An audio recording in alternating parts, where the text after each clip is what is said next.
guys, the Property Talk Show is proudly brought to you by Ekasi Noble Property Development. Click the link in the description.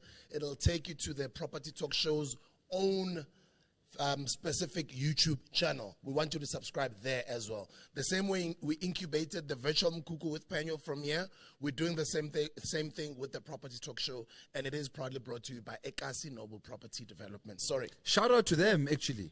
Amazing. To have black developers trying to play their part in the space is inspiring for me, and I'm part of the journey with you and the guys, and I'm looking forward to some of the developments we're going to be working on, Sbu. You know, for me, I want to do things that I'm going to be remembered when I'm gone, to say he left a mark in the space, and that's what you and I are building, basically. You definitely are making a mark, and I don't know what was the first thing that got you into real estate property?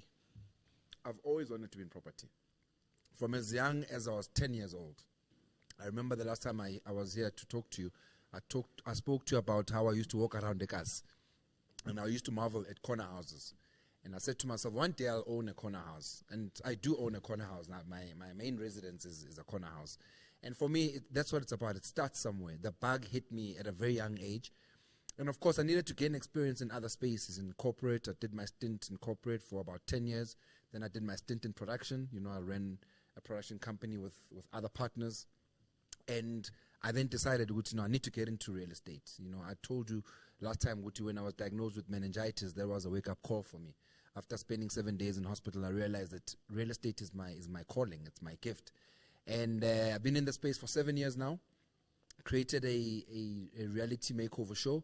We are the only real estate agency in the world that has got a makeover show named after the company. Google it. Google it. In the world.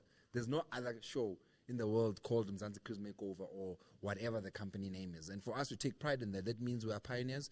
We are disrupting the space, but doing it with style. You know, a lot of these old gogos and mkulus that used to sell, they can't compete with us because, we don't do for sale boards. We don't do show boards and all that. We're living in a digital era. Everything is online, so you got to speak to your clients and customers wherever they are. And for us, it's been working, and clearly the proof of the concept shows. I mean, you just said now our show is in the top 10 most watched shows on Mzansi Magic. That's proof of concept. It's working. We are changing lives. We are helping people, but we're doing it with dignity as well. And that's what it's about. Why is it important for any human being to own property?